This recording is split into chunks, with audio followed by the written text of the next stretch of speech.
इसी तरह मेरे भाई, जो नई नई जिनकी हुई भी हो, नुस्खे नहीं मांगा करो। ये मशवरा लिया करो कि कोई ऐसा अमल बताएं कि वालदा के दिल में मेरे खिलाफ नफरत के जज्बात पैदा ना हो, वालदा को ये एहसास ना हो कि शादी के बाद बेटा बदल गया है। मां के दिल पे आरे चलते हैं। जब बेटे की दुल्हन आती है, वो कहती है मैंने अपनी छाती से लगा के जवान किया, सारी जिंदगी रोटियां पका पका के खिलाती रही इसको।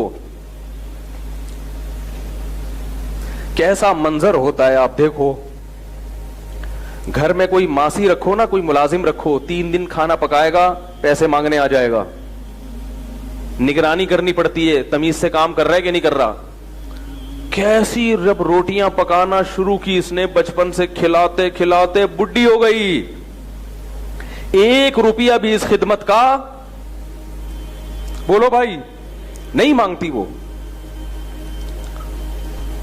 कैसे सुबह सुबह तैयार करके बच्चों को स्कूल भेजती हैं, फिर फिक्र होती है टाइम पे पहुंचा या नहीं पहुंचा। एक तवील अरसा लगता है इसमें, टूट के मोहब्बत करती है।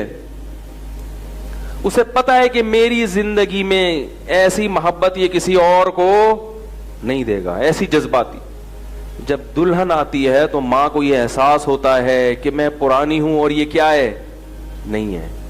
उस वक्त औलाद की जिम्मेदारी है कोई ऐसा अमल मां के सामने ना करें जिससे मां को यह एहसास हो कि ये बेटा शादी के बाद, बोलो भाई, बदल गया है। इसलिए अपनी आने वाली बेगम को बता दिया करो कि बंद कमरे में मोहब्बत की बातें करेंगे।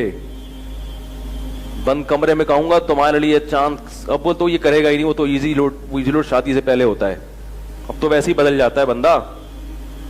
तो उसको बता दो बेगम, बंद कमरे में तुम मेरी माशूका हो, मेरी महबूबा हो। अम्मा के सामने कौन है, पहले अम्मा है। अम्मा के सामने मैं तुम्हारी तरफ देखूंगा भी नहीं। अम्मा के सामने ही आई लव यू, मैं तुम्हारे पे जान निछार, मैं तुम्हें मरता हूं, अम्मा के सामने शुरू कर देते हैं बात। अम्मा के सामने उसी की साइड, अम्मा सही तो कह रही है, अम्मा ये तो सही कह रही है बेगम मेरी। वो बेचारी ऐसे जैसे तेल की कढ़ाई पे कोई जल रहा हो, ऐसे जज्बात होते हैं उसके। तो इसी तरह बाप को भी, बाप में इतने जज्बात नहीं होते, वो बर्दाश्त कर जाता है। तो बाप को भी और मां को भी है। मैं ये नहीं कह रहा बीवी के हुकूक अदा मत करो, ये नहीं कह रहा, हुकूक तो पूरे दो उसके, लेकिन सियासत से भी काम लेना चाहिए, कुछ टेक्निकल तरीके से भी काम लेना चाहिए। मोहब्बत का ये कौन सा तरीका है कि आप हर थोड़े दिन के बाद जा रहे हैं, बर्गर लेकर आ रहे हैं, बेगम के कमरे में घुस रहा है, रोजाना अम्मा देख रही है। पहले तो कभी घर में बर्गर, पिज्जा नहीं आया, बर्गर नहीं आया, फ्रूट नहीं आए। रोजाना ऑफिस से आते हुए 2 किलो सेब की बोरी लेके चूहों की तरह छुपा के, है भाई, कन्नी कतरा के निकल रहा है, घुस रहा है।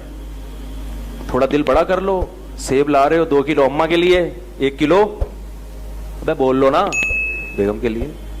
आप बोलो इतने पैसे के दरख्तों पे लगेंगे, मशवरे दे रहे हो। थोड़े ले आओ जितने पैसे अल्लाह ने दिए। अव्वल तो अल्लाह ने सबको रिज़्क दिया है, फरावानी दी है।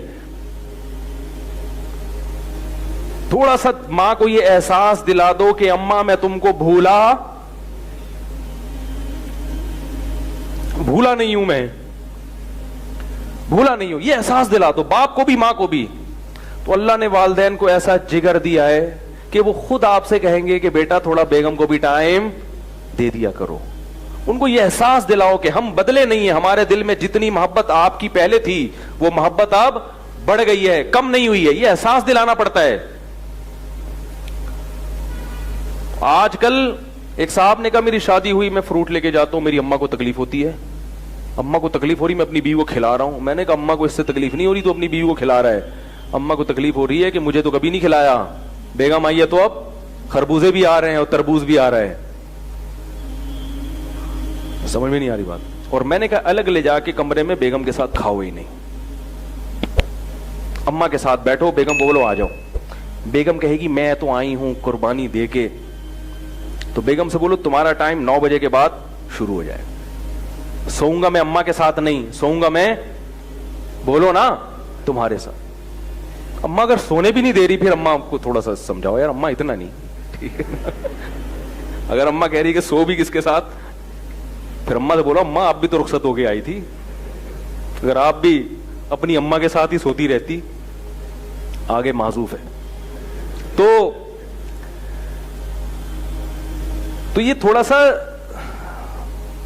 दिमाग इस्तेमाल, बोलो भाई, थोड़ा सा अपनी बेगम को समझा दो कि बेगम तुम्हारे सामने कभी कभार मैं तुम्हें टेढ़ी आंखों से भी देखूंगा, अम्मा के सामने, ओरिजिनल नहीं होगा वो, डर नहीं जाना, वो सिर्फ सियासत होगी। तुम्हारे भी जब बच्चे जवान होंगे तो खुद सोचोगे वो अगर बीवी को तरजीह दें तो उनपे क्या गुजरेगी। तो बेगम को समझा दो कि बेगम जब मेरी अम्मा बैठी होगी मैं तुम्हारी तरफ टेढ़ी आंखों से भी ऐसे करके डांटूंगा, तो उस वक्त बर्दाश्त कर लेना, बाद में तो पता है बंद कमरे में मैंने बेलन भी खाना है, चप्पल भी। शरीफ आदमी तो बर्दाश्त करता है भाई, मार खाता है बेगम से।